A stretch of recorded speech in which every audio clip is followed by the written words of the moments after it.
Taraka कमललोचना Krishna पापमोचना। Jai जनार्दना Krishna राधिकापते नन्दनन्दना Krishna रुक्मिणीपते।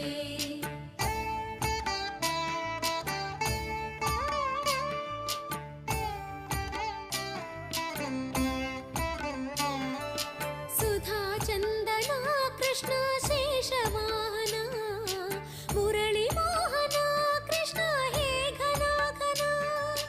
पूतनान्तका Krishna सत्यजीवना परमपावना Krishna पद्मलोचना।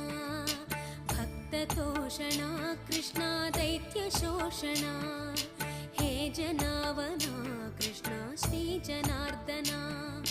दुष्टशिक्षणा Krishna शिष्टरक्षणा